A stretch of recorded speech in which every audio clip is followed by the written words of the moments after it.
Good morning, everyone. I trust that you are all keeping well. This morning's learning is dedicated, as always, in memory of all those whose yahrzeit falls today. Wish them all long life. So, I want to just follow up on a theme that we've been developing over the last few days, and that is relating to the dangers of machlokas. Machlokas, and for the uninitiated, is argument, conflict, dispute, broigus, ferebel. The amount of words, it's interesting. The amount of words that we have for any type of disagreement is mind-boggling in most languages. Uh, I think there are 48 words that the Eskimos have for snow. Why would the Eskimos have 48 words for snow? We just have one word. Because if it's important, if it's a central feature, then inevitably you're going to have more words to describe the nuance between the various aspects of the thing. So when it comes to machlokas, argument, conflict, we have many words because it is something that regrettably and sadly has become so much a part and parcel of life. Litigation, public spats, communal disagreements, breakaways, the list goes on and on of how it manifests itself in our society and in our community, and sadly, even in our own community. I remember just a few years ago, and I was asked to do two stone settings for the same person. The person had passed away. Two members of the family next of kin weren't speaking for many years. They refused to come together at a time of bereavement, and therefore they had two separate stone settings.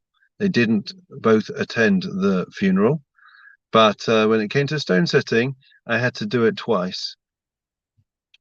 How sad. I would like to be rather controversial. I'm sure the deceased is turning in their grave to know that their loved ones are continuing the feud despite the fact that they're no longer here.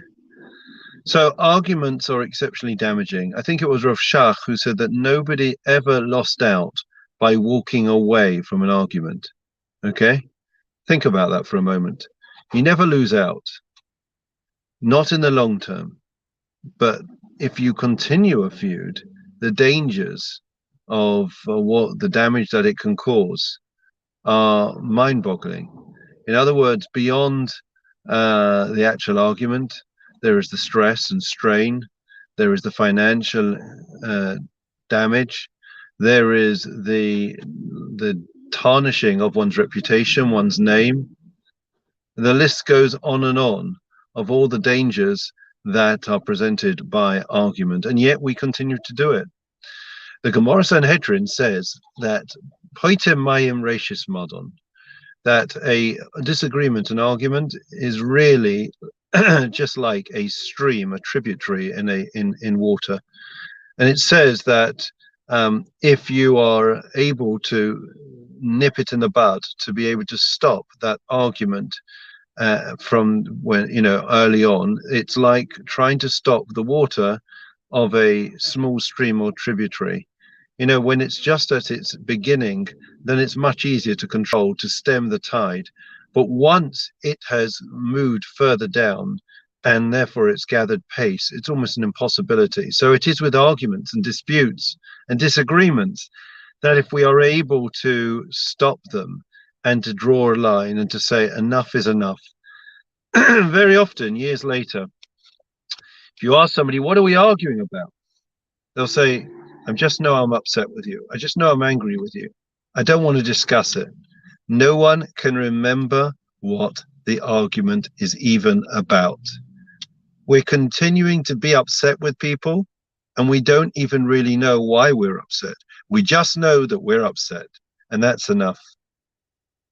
I remember many years ago, there was a dispute. It was one of those famous shul disputes. I find that everyone gets very hot under the collar. All the frustrations of life come out in communal and shul context. Anyways, so it was a shachris in Newton Mearns, And I just remember that there was a dispute, and I don't know whether it was about call-ups or something, and somebody threw their tefillin down, and they got very angry.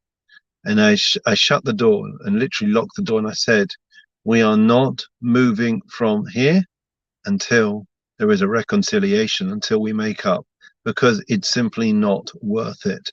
And if we don't sort it out now, then it's just going to get worse and worse." And they did. They shook hands and they moved on, and eventually it was forgotten. There's a well-known story about William, the nephew, and his aunt Caroline. They had two hotels, one next door each other.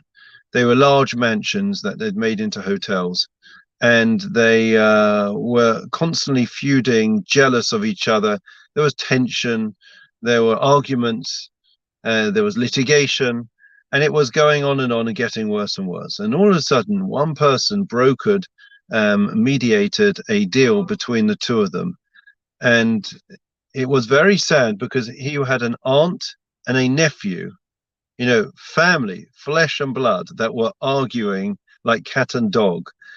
And somebody brokered a deal, and it was agreed that rather than cause a feud, constant feud between William and his aunt, it would be far more beneficial and profitable for all concerned that they buried the hatchet and they came together and they merged these two hotels.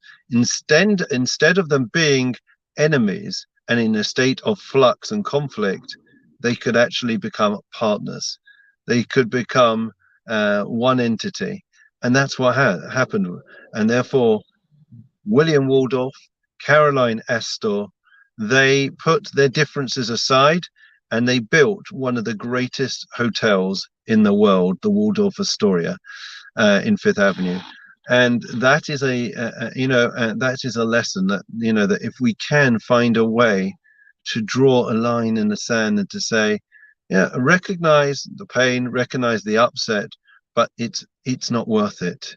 It's never worth it, not in the big picture. Korach learned the hard way in this week's parsha. He paid the ultimate price, lost his life, lost everything, his family, his position, his stature, and all for what? Because he was jealous of something that wasn't rightfully his, but yet he wanted to challenge Moshe, to challenge Aaron, and he created a band of rabble-rousers, and they challenged Moshe's authority and Aaron. And really, it was completely due to jealousy and not being accepting of who he was. So often, the arguments that we have is because we do not accept who we are and what we have. And if we were able to do so, then many an argument would disappear, and we would be able to get on much better together. So wishing everyone well.